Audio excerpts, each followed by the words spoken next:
All right. Welcome, everyone. Thanks for joining us today. I'm Jeanne Ann John, the director of Dunebrook, and we have Lisa Scheller, our development director, and the one and only John Lake is with us, prosecuting attorney. So we are so excited to have John here and to hear, again, given Lisa will talk about the fact that April is Child Abuse Prevention Month. What is so powerful about that is the topic of child abuse.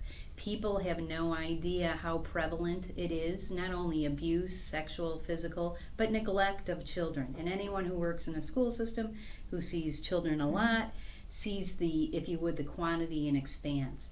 Is it a problem that we can fix? Totally? Not totally, but we really can make inroads in educating people on how to prevent child abuse. And when it happens, how to heal the individual child, but also the family, because it is an issue. So we get very excited about Child Abuse Prevention Month because it's an opportunity to educate people about the topic and not be afraid of the topic and take the social stigma away from it. Like any abuse, like any kind of addiction, anything, it's there. That's life. That's being human. But we can certainly do something about it. So thank you for joining us. Very quickly, Dunebrook does prevention and intervention of child abuse. Our intervention, which John, of course, is very involved in, is when there's a suspected case of abuse, we interview the child here, and that is our Child Advocacy Center. And John will go on a little bit about his involvement in collaboration with our Child Advocacy Center. The prevention of child abuse, before it could even happen, is our Healthy Families program. We see over 120, 140 families a month in their homes, being expectant moms and new moms and dads, teaching healthy parenting skills. We have an incentive program when they learn new behavior that they get diapers and wipes and all kinds of things. It's a free program, Healthy Families. Our staff is fabulous. They're well trusted, lots of integrity. If you're interested or you know someone expecting, everyone can use some help on how to raise children. So it's a once-a-week visit, and people love it. Other than that, we have our public education program where we go into the schools, body safety, and empower kids to take care of their bodies. Who's your body belong to? Me. If someone touches you inappropriately, what do you do? And in addition to that, we have a new program, Parent and Family Education Program, where we actually have classes that parents can come to. So if you're interested in any of the above, let us know. But again, our Child Advocacy Center that does the interviewing, that's where we have John here, and we saw 420 interviews last year. So it is prevalent, and that is just the tip of the iceberg. So thank you for listening today. And before we bring John on, Lisa, can you tell us a little bit about April and what's happening? Absolutely. So as Jeanne Ann had mentioned, it's Child Abuse Prevention Month. And for those of you that are out in the community and you've seen these pinwheels, these blue pinwheels, this is the symbol for child abuse awareness. And we want people to know that if you want to get some pinwheels, you can call Dunebrook, and we'd be happy to set you up with the pinwheels. And we also have some really cute shirts that we have put together that it's the children are locally grown. Together we help positive childhoods take root. And then on the back it's see something, say something, 1-800 number. So we have some extra t-shirts. If you're interested in purchasing one of those, you can also just call Dunebrook and we can help you along with that. And as I had mentioned on the t-shirt, our theme for the month is children are locally grown. So who better to raise the children but here locally and the community that provides for them the resources and so on and so forth. So Dunebrook is just one of those organizations that can help make an impact on children and families. So again, we take root here at Dunebrook to help those children. We have some awesome events that are planned. You'll have to check out our website page. We have a calendar on there. We have a give back at South Bend Chocolate Cafe the first full week in April. That's next week. And then we also have a registered give back at both Al's and Cable and Ace. So that's going to be happening throughout the month. So when people go there, make a purchase, you can round up to give back to Dunebrook. Leeds Public House, downtown Michigan City, is doing a month drink special, and it's called the Dragon Fruit Cooler. Ooh. And nothing better than getting off the great start with spring and everything like that. So if you're interested in going down, supporting Dunebrook, have a little bit of a happy hour, have yourself one of these specialty drinks. It looks awesome. You can check that out the whole month of April. We here at Dunebrook, our programs have been going strong since the COVID. We have not missed a beat, and as Jeanne Ann had mentioned, we started a new program called Parent and Family, Nurturing Parenting, and those programs are free to the community, to our families that are in need. So in order to keep things going, Dunebrook is always taking donations from individuals, from businesses, from corporations, $5, $10, $25, $100, whatever you feel the need to do. You can do that by texting Dunebrook at 71777. It's right there up on the screen, 71777, and it will come up on a landing page, and you can make a donation there. For the month of April, we have come up with the garden sponsors. So we have different levels of sponsorship, and we just want to say thank you to some of the organizations and businesses that stepped up to support Dunebrook, and we're still taking sponsorships. But Centier Bank, South Bend Chocolate Cafe, Horizon Bank, General Insurance Services, LaPorte High School, the McGibbon family, and the American Legion. They've all stepped up to help support, and again, it's just, the tip of April. So if you want to give back during this month and help support the Child Abuse Awareness Prevention Month, we'd be happy to help you out there. Yeah, thank you, Lisa, so very much. And we're so appreciative of everyone who collaborates with Dunebrook and gives, because it's what keeps our engines going. Yes. There's some state money, some grant, a lot of grant money we write for, and fundraising. Yeah. So every amount is appreciated. So thank you very much. Yeah, so without further ado, John, if we can have you on. Thank you, Miss Lisa. Gosh, John, thank you. I know these days are so very busy for you. Thank you. So we really appreciate you taking the time. I appreciate having me here. There's Dunebrook obviously is very important for the work that I do, and in fact, it's part of our sexual assault response team, the MDT, which is our multidisciplinary team that we deal with, and we have those meetings tomorrow. We have one, but it's a really important issue that Dunebrook has. Yeah. Well, thank you, John. And again, the multidisciplinary team is made up of law enforcement, prosecuting attorney, Department of Child Services, and Dunebrook. And the beauty of this county, I think, is that you all get along pretty well for the purposes of child abuse prevention. I would agree. I mean, as prosecutor, I have a lot of different hats that I have to wear, and starting with, you have the children, then you have the adults, and I have adult protective services that I run the hub for 6 different counties. Yeah. So just kind of give you an overview of what a prosecutor does. So I have this hub that we deal with, LaPorte, Stark, Jasper, Newton, and Porter counties that we run investigators for adult protective services. So anything that's 18 or above, or anybody that has special needs that's 18 or over. So, Dunebrook deals with the people under 18, but we deal with that. So I have that aspect of the prosecutor's office. Then we have the Child Fatality Review Team, which is really important, and that's like the healthy families. And we're dealing with safe sleep is a major issue. That had not been, we haven't had a Child Fatality Review Team, which is by statute, every prosecutor's the head of it and supposed to start it. We hadn't had one since Jalegi, and so I had to restart that and do that. And it's kind of sad to review, because we've had a review, I think, 18 deaths over the last 2 years, and most of them are safe sleep. So that's something that we're going to be working on. And then obviously you have the sexual assault response team is another aspect by statute we have to have, but I formed that with a regional one with Stark County with Leslie Baker. I asked her about it to assist them down there, because we had LaPorte Hospital's SANE nurses, and they did stuff down in Stark County. So to help the nurses and to help like the Unity, we formed that 2 years ago.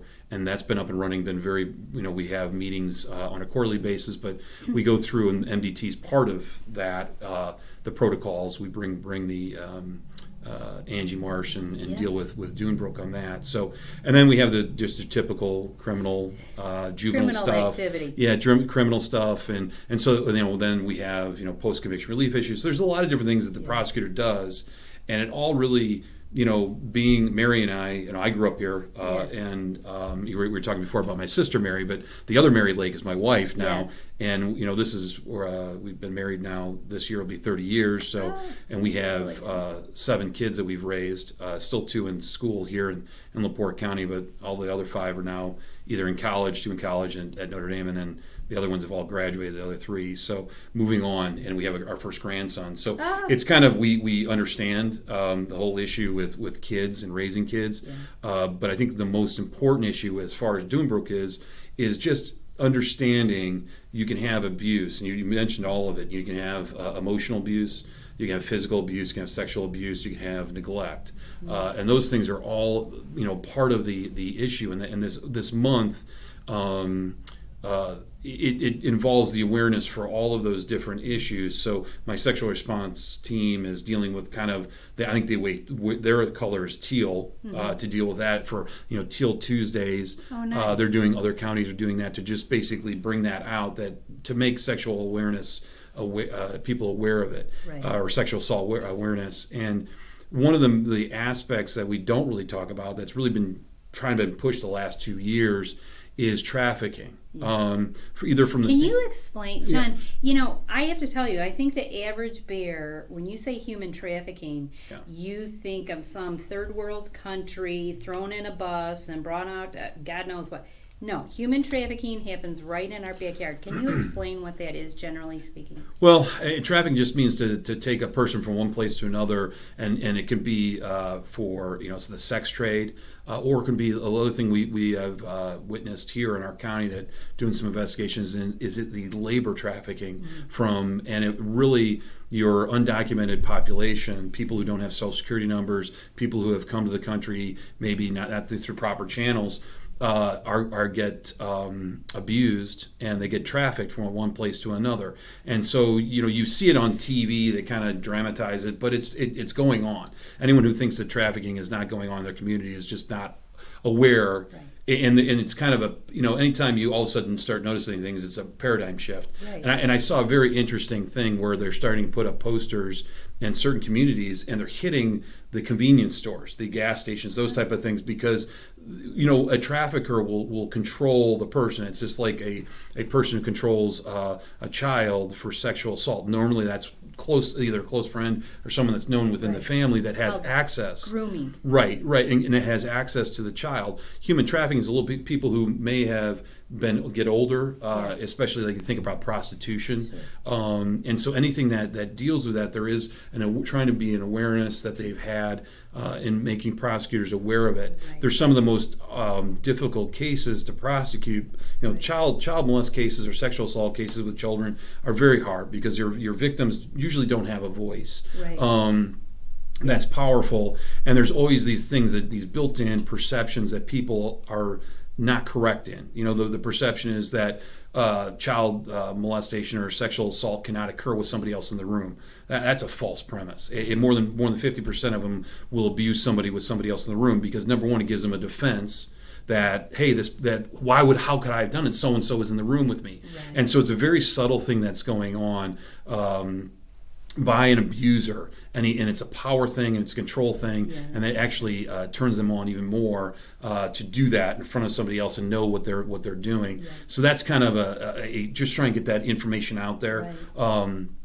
The other thing is that because a child hasn't disclosed immediately. I would disclose immediately. Well, you're looking at this from the point of view of an adult. Like if something happens to you, you would complain right away. A child who's under 10 or under 16 or under 18. It doesn't happen that way. Right. They believe, in the trauma that happens to the child or any person. There's these studies that show your brain goes into a function which is basically to survive. Right. And if that survival means to put these things out of your head and not to cope with them because it's too painful. Right.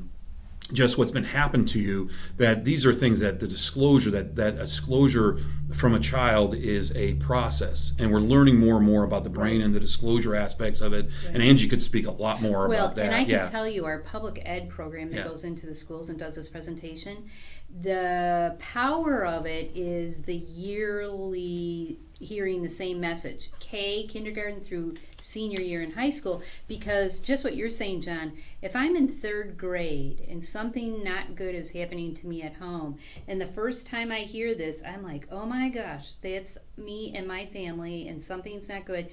I'm too afraid sometimes, but maybe the fourth grade I'll hear it again. In fifth grade, I'll be able to have the courage to come and say something. So kind of that's what you're saying, John? Exactly. I mean, it can happen. Disclosure can happen at any time when the child is ready. It's something that in a lot of times you have to understand, the child may not know that this is wrong to begin with. Right. That they're confused. Right. If they're grooming them, as you mentioned, or they're doing something to somebody so young, they don't understand. Right. A child does not understand what sex is, or obviously. People are exposed to more things because of pornography and videos in social media, which is unfortunate. But even then, they still don't understand it. Their concept of what is going on is from a child's mind. They don't really fully comprehend what it is. Right. And so, depending on who that person is, and usually the person who is abusing them will have threatened them, like I'm going to come back and harm your mother, or I'm going to harm your sisters, or I'm going to and so there is this power over them to keep them. Or someone they love. Right. I mean, sometimes it's someone they love that's doing this to them. They just want it to stop many times, and that's where the disclosure comes in. And usually, a lot of times we'll see that these abusers, if they have more than one child, they'll start, and when that child gets too old for them, it's really it's so sick. But what happens is then they may be moving on. And what I have seen the disclosure happen in a lot of cases is where that child will then come out and disclose because they don't want it to happen to a sibling or to someone else. I see. They want to protect someone else. Right. And we may have, we had some recent cases here in LaPorte County with some people who had done abuse and had been years before. And the defendants were older, 80 years, 90 years. And people are like, why are you prosecuting someone that age? It has nothing to do, well, number one, it has to do because right is right and wrong is wrong and justice is there. But it has to do because you want to empower the victim. Right. If a victim comes forward and presents us the case and it's corroborated, you want to file that case. Our job as prosecutors is not to win, and that's what I'm explaining to people, is that our job is to do justice. And my thing is that you have a lot of different issues that victim or the survivor is dealing with that would be helped by either prosecution or being able to confront and see that this accuser didn't get away with it, or the abuser, or not the accuser, the abuser didn't get away with it. And so it has to do with facilitating. Sometimes when we bring these charges, we realize that this person may not end up getting a lot of time, but it's the point of we're trying to empower the survivor. The survivors of that, because they need that psychologically. Right. I would say a good example of that was the Olympic female gymnast and the doctor. Yes. So I think he's in for life, but all of those young girls who were abused are now, as you say, John, empowered a bit to say right was right and wrong was wrong, and he was way wrong. Right. To be able to confront the person who abused you, and they had a position of power over you.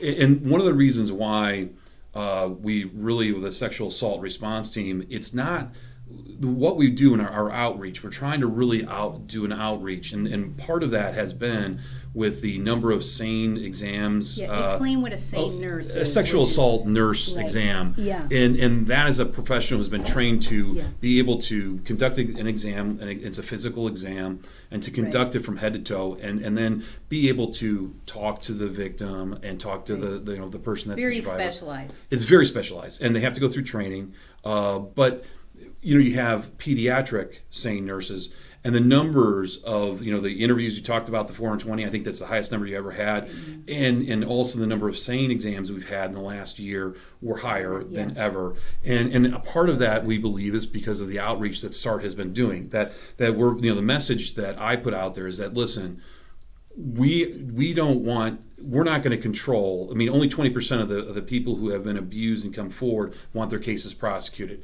and so I'm trying to reach that other 80% because they are hurting. They need to have the help. I mean, it's an issue of if they can go in and have an exam because they need to be treated. Both their body as well as their mind and psychological aspect of it. And so what I'm just trying to do is empower these survivors to be able, whether they want to prosecute the case, they may not, but 10 years down the road they might want to come in. Well, because it causes problems in their lives. Exactly, and that's what I look at, is that it's like throwing a rock in a pond and you see the ripples outward because they have those people, the women who have been abused have they're your sisters, your moms, your grandmothers, whoever they are, and it affects the relationships. And we see that when you talk about healthy families, you see about raising kids, the cycle of abuse, of a domestic violence, those type of things. You're never going to break that until we all come together, and the criminal justice system is not going to solve all those problems. Because when we convict someone and send them away, the person that was abused, the survivor, still has to deal with it. Sure. And even though they may have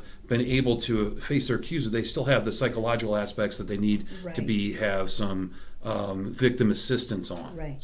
So John, that rolls into my next question of there was a great movie from it was called Spotlight in Boston Globe, when they prosecuted the priests in the Catholic Church and how the community enabled each other and was not educated. Now, we've come a long way with education since then, but in our communities, in all our counties up here in northern Indiana, for the average bear, we talked about the fact, for instance, school bus drivers see a lot. Why is it that the average person, when they see someone who they think could have been abused, why do they not say something? And what advice would you have for them? Well, I think the most important advice I can give, if a child does disclose to either a school bus driver, a coach, a teacher, another person, another parent, or something of that nature, and I think that's what I'm saying about the outreach, to let them know that you can disclose to somebody that you're not going to be blamed for it, to empower them. But if you do get that disclosure from a child, you need to contact Doombrook or contact our office or contact a police officer. We don't want the child. One of the whole points of Doombrook is to have the interview, the forensic interview, and have them come in and have somebody who's been trained in child first and understand, that to let the child speak, that we don't place ideas, and that we don't question that child over and over again. Because what happens, we found, is that when the child has to disclose multiple times, the story becomes muted, and by the time they get here, they don't really want to talk, or there's not much of a disclosure. And so what we're trying to do is the professional way, and follow the protocols. And we've trained our police officers. We've had the outreach to the schools, and that's something else that I'll talk about in a second. Remind me, because there's a couple things I want to talk about. But this is very important for anybody in the schools or friends or whatever. If a disclosure is made, to then let the guidance counselor know, and the guidance counselor shouldn't ask the child questions. You shouldn't ask the questions. You say, "Did something happen to you?" That's the extent of it. And then we'll get you somebody who can talk to you, and let that child then come here and do it in a setting that is that is comfortable and with a trained professional, which is what Doombrook, the Child Advocacy Center, that's what the whole idea is. In the old days, and Doombrook's 33 years old. In the old days, it's exactly what you're saying, John. That someone in the school would have asked them, someone in the police department, ER. So they're re-traumatized 4 or 5 times, the child. So this is one place it's like a pediatrician's office. It's very family friendly, child friendly, where the healing begins, where they're asked in a very appropriate way. We have the family advocate, Benny's here, who helps the family understand before, during, and after what to expect, and get some resources, whether it be counseling or what kind of help is available. So thank you for saying that, John. What do you want me to remind you about? Well, and Benny is, we help facilitate Benny's use here, because, that's one of the things I was talking to Benny before I came in here about her following a case through, building a rapport with a child, and then following that child through to, the hearings or to the court. One of the things that I just was on at a Zoom meeting today with, I don't know if you know, our Guardians of the Children, the biker. They're Yes. forming a chapter in South Bend, and they were just in touch with me today. We know they've been trying to reach me, and I'd gotten sick with COVID and stuff. So I finally got in touch with them today and told them I'm very enthusiastic. I just want to make sure that we're doing it the proper way, that you're Right. there, and there's not going to be any discussion with the child about that. But that's going to be something that I wanted to put them in touch with you, That's great. so that when a child comes in, if they can assign someone from them to be able to build that rapport, that they can lean on someone else, that they have somebody else that they can go to to talk to, and just give that added. So that's something that we're working on, Sure. that chapter, and I think they're 5 months into getting their thing. But I talked to the head of it in Marion County, and not Marion County, I think it's Grant County. He told me it's Marion, but it's Grant County. Yeah. So, but they had reached out to me, and so that's something that we're working on. Oh, that's great. And then as far as the school goes, we had been working on something that, as far as an outreach for mainly grade school, when you get into the teens, for bullying and suicide prevention, we have that We Tip hotline, and we're going to be. I just haven't had it, but I've had conversations with the company that they have this app that deals with, that we can roll out to the schools, and we're going to be working on that to be able to do it, to help with suicide prevention, because it's sad, it happens, and unfortunately our county is pretty high up as far as the percentages go. And especially during COVID. Right. The isolation for teens is horrible. It's been, and we just had a tragedy within the last month that we're going to have to review, and so it's a sad thing. It's never, so if you're hurting or you're reaching, reach out, call a We Tip hotline, look at it online. If you know somebody's being bullied or whatever, that's the whole idea. But we're going to try and make it more generational friendly for the younger kids, because it's all about apps. Sure. And we're finding that people don't really like to call. People don't make phone calls. Not anymore. We've been doing a lot of email stuff, but those tips come in when we get tips about crime, about drugs, and that type of stuff. But not a lot about the bullying, which is I was hoping to do it. So we're trying to move to this different tangent of that program. Right. So John, thank you. That is such great information. But for the average person watching, and they suspect, say, a neighbor that maybe something's going on, and a lot of times I think people don't want to get involved because they can't diagnose, they don't really know. But isn't the advice, call Department of Child Services, explain only what you know. I could be way off. I'm Mrs. Smith who lives next door, and I could be way off, but this is what I'm seeing. Because why? Because Department of Child Services, if they're getting multiple conversations, or not conversations, but calls about this problematic family, it's that series of, is that right, John? I mean, no, yeah, you're. I was letting you talk. I just didn't want to cut you off. No, you can and I was going to say one of the aspects of the our sexual assault team, the child fatality review team, the MDT, is we have seen a greater, I think in the last 2 years, a greater collaboration between the Department of Child Services in our office, and just because there used to be just like this unknown, but I think we've been able with some of the members of those teams who are on it, and our willingness to pursue charges, so that we know that hey, there's a complaint here. And what happens is if you have a complaint about, you suspect child support, and there is mandatory reporting for certain things, for certain people that have that information. But if you suspect, or you think, hey, this is the child, or there might be some emotional whatever abuse, you call the hotline for DCS, and they'll send out a report, and it's totally anonymous. No one, they're not going to disclose who made that phone call.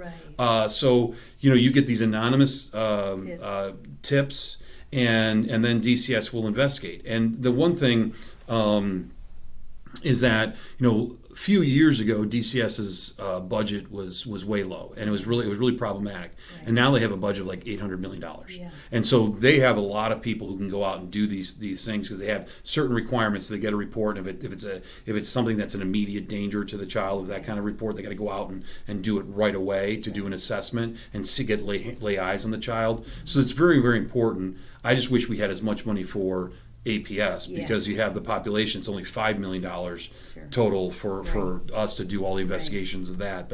But I think it's hopefully people understand that if you do see something, no one's going to know your name. No, the neighbors aren't going to know that you called, and so speak up. That's really what the issue is. The awareness of, if you suspect something, then go ahead and call. It's better to have it checked out than to have a tragedy occur. And that's the way I look at it, is that, if somebody saw something, I've had, DCS or police come to my house over the last, when my kids were young, they'd call 911 by accident, be like, oops, and so the officer would come and be like, they know who I am, and it is what it is. Right. Better to check it out, is what you're saying. I would rather, because you never know, because there may be somebody, you don't know the relationship, and now you're finding out that if it's not just a young child, but it's people in the house, and if you think, you look at these tragedies of the trafficking of people who have been chained up in basements and whatever, held against their will for years, and it's like, how does that happen?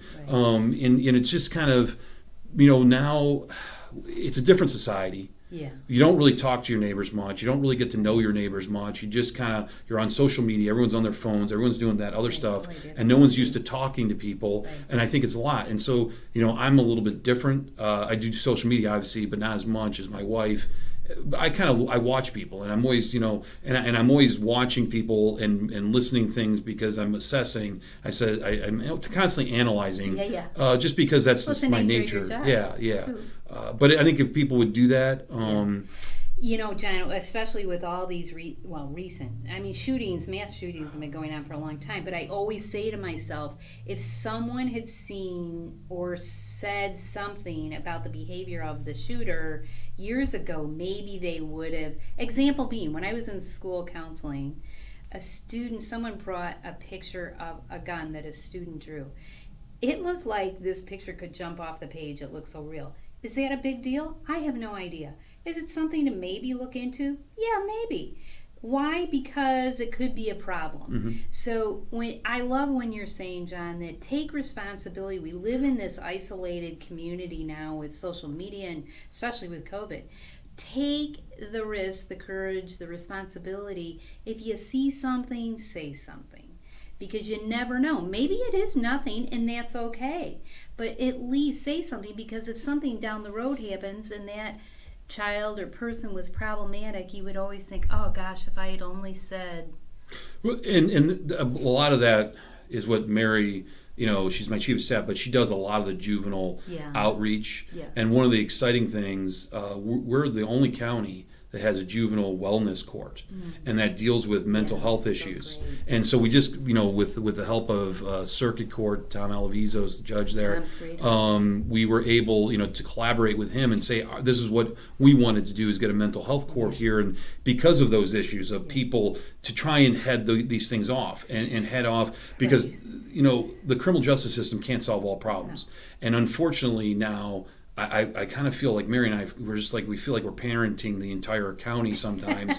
and it's like, we parented 7 children, but it's not, a lot of it is outreach, a lot of it because people, educated, the dysfunctional, but we go back to the survivors, people who've been either emotionally abused or neglected or whatever, or sexual, and now they find themselves to be a parent and they don't know how to do it correctly. And that's where your classes come in. Yeah. But they don't know how to even reach out to it. They think that this is normal, and so now you have children who are doing the same thing. So what we're trying to do is not put everyone into the juvenile justice system and send them all the people down to Boys Town or wherever it is, to boys school or to these detention centers. We don't want to do that. We want to try and move away from that. Use teen court, other things, other aspects of it, so that we don't give these people a crime. Right. So I hear you saying, John, it's breaking the chain of the unhealthy thinking. We're not judging, saying what's wrong with you that you behave this way. We're saying, this isn't working for your life. Gee, there's another way to parent, or gee, there's another way to get money instead of doing XYZ, or having a career path of some sort, even though if you didn't finish high school or whatever. It's giving them options. And it is, and a lot of it is just common sense that, when a person, if this is the people are under pressure, and we're under pressure more now because of COVID and the pandemic, and people losing jobs and not having money, and the stresses, and so a lot of things is related to money, stress related. So and do we put one of the things that Supreme Court did was bail reform, criminal rule 26. Yes. And my opinion was always, listen, the only people that I want to keep in jail prior to a case going to trial before they're convicted is people who are going to be a danger to society. Somebody who's already exhibited a sign and they're going to be a danger, and we need to protect society from them. Most of these other cases, drug cases, those type of things, I'm not so concerned about it. Right. As long as we have a trial date and the person, if they fail to show up, we can try them in absentia. Or, my whole point as a prosecutor is that what I saw in other, people are sitting in jail for 2-3 years, not so much in our county, but other places, and they have no hope. They lost their job, and if that's your husband or your wife, and they're in there. Right. So my whole thing is I was wholeheartedly in agreement with Criminal Rule 26, Right. and so we've been able to kind of reduce our numbers in the jail That's to people great, who John. are the minor things, the misdemeanors that Right. they don't lose their job, and that this might be an issue that's relating to something bigger. The display of public intoxication or disorderly conduct Sure. may be related to stress because they don't have a job, or they're losing hope, or they're having problems at home, and they may be arguing with their wife because their wife has a past that they don't know about. Right. And that's what I'm saying, is that we want to get these people and help them make them. It's a holistic view of criminal holistic. justice. That's great. It's And holistic. that's As a community, holistic. Right. Like And- what's best for us, big picture. Exactly, and what the point that you're pointing out is, if you see some of these issues, and a child is involved, call. And necessarily that's an important, very important aspect of it, because it may help DCS. Because if DCS doesn't know, they're not going to investigate. That's exactly. And so and if and we it's don't. nothing, that's okay. Everyone just assumes that every case that's filed in this county I know about, and I'm like, I had somebody call me and they said, your name is on this, and I'm like, yeah, but do you realize there are over How many 10,000 again? pending cases? And I'm sorry. 10,000 Yeah, pending. I'm like, and seriously, we Right. have so many cases backed up, Right. but they're always calling me and asking me what is going on with Yeah. this, or what's going on, and I'll find. I'll go, give me Sure. the name. I'll find out, and I'll Yeah. call you back, Yeah. because I can get that information. But I said, just at the finger, unless it's a case that I'm actively prosecuting, Yeah. which I have, some child molest cases and some murder cases that I'm the active prosecutor on it. That I'm taking those cases and prosecuting them, because I believe that's what your job is supposed to do as the elected. But those are all things where, hey, I ask people to reach out. I give them my telephone number. Yeah. It's out there, and so contact me, Yeah. and I'll try and do it. I may not always have the right answer. Yeah. I may At not least have the can answer you help them out. like. Yeah, right. But that's what I say to them. I said, listen, but I'll get you what the facts are, and I'll look into it. And if there's something wrong, and I would rather find that out before a case is resolved. If there's additional information that they don't think the case was investigated correctly, or they have more medical Sure. information, or there's something else that a child has then subsequently. So sometimes a child does a disclosure here, but then goes home and then all of a sudden starts disclosing again. More. And so we would need to know that. That's important information to, so that Angie or somebody else, Sure. and it's not often that you'll do a follow-up interview, Right. but I think that's becoming more standard. Oh. One of the trainings I just did last week, that defending, the child advocacy interview, was one of those things that follow-up interviews now, Oh, that's there never used to be, but now they may be more important to give the child to say if there's something Second else. chance. You don't want to just give them just say, hey, if they didn't disclose, you want to Sure. ask them. But if they're now prepared and something else, other information, there may be Right. that might to give them the opportunity to Right. do it. Gosh, So that's great, John. Yeah. That's great. Well, John, I want to thank you. Oh my goodness, we could talk forever. Your job. First of all, thank you and Mary and your whole team thanks for what for- they thank do. you. It's not an easy job, and you certainly seem passionate about it, and that's a blessing to us as a community. So thank you. I appreciate that. Yeah. It's not always easy. No, it's not. You know, it's but- hard stuff, and it's ugly stuff, and it's complicated stuff. So I just want to say thank you, and I guess lastly I would say, is there anything else, John, that you would want the community or anyone listening to hear about pandemic or life or? Well, I don't want to keep going because we talk a lot. I mean, and if you give me the floor, I'll Yeah. My wife always says, you kind of go from one thing. No one can follow what is in your brain and the way you talk. You jump from one thing to the next. Right. No, I think if anyone has any questions or has any issues, and they suspect child abuse in any form, call DCS. That's the first step. If they don't know how to reach out, they can reach out to our office. If they're not getting, and a lot of it is part of the outreach we've had is people feel, on the minorities or undocumented people feel scared to contact law Sure. enforcement, and so we just ask them that we have a full-time investigator now, Tony McClintock, that used to be with the Michigan City Police Department. He has years of experience, and so we just say, listen, bring it to us. Right. We'll get you the help we need. Whether it's if you don't know where to report, you don't know what to do, Sure. and if it's somebody who has disclosed, contact Dunebrook, or police or us immediately so we can set up Get the you in the right interview and get direction. get them in the right direction. Right. So Well, wonderful. yeah, That's but thank good. you for having me on and letting me talk a little bit about this. But the way I look at it is, some prosecutors only want to care about criminal cases and wins and all that stats. I think it's if you help one person, regardless of what happens. I never look at things from a political standpoint. There are cases that obviously have political implications, Yeah. but we don't. The one thing is that we never look at who the defendant is. We look at what their actions are, Right. and so if a person's actions cause cases to be filed, because that's what you do when you have blind justice system. Yeah. Let the chips fall where they may, and Right. a lot of people aren't happy with me sometimes, and it's Right. like, hey, listen, I'm just doing my job Right. that I to the best of my ability, Right. and sometimes Well, that's not always. Right. People don't like it. Well, and But it's I don't really. And the thing is, I don't mind because Right. I know that I Well, it's sleep the- very well at Right. night. So And it's the greater good Yeah. for the community, and you know that. And I'm sure your staff knows that, and the community knows that. Well, and I guess the hardest frustration for me sometimes is I see things on social media and I can't respond. You know what I mean? Right. I'm like, well, that's not true, Right. and so we have to, and I have to sometimes rein because Mary wants to respond to things. I'm like, No. because we got to keep, we want to protect the constitutional rights of the defendant. Yes. You want to protect the information and the integrity of it. But there are times when cases are over, like, here, I will respond. This is what the truth is. Right. But if people have questions, they call me, and if it's Great. ethical for me to disclose it, I'll Right. talk about whatever, whenever. Yeah. So. Well, that's great, John. And certainly in this day and age, we know that social media. My kids will say that, Mom, where'd you read that on Facebook? So we know that the Yeah. information out there is not always true. So what John's saying is, of course, if you have a question and you need to talk to someone, find out from the the source. So thank you, John, very Thank much. you. Lisa, Megan, thank you for everything. Thank you for joining us today. We wish you well, and we say always at the end of every program, please, please, please be kind to yourself. This has been a challenging year. We're getting better, but there's still lots of challenges ahead during this transition. So be kind to yourself and be kind to others. Be patient out in the big world.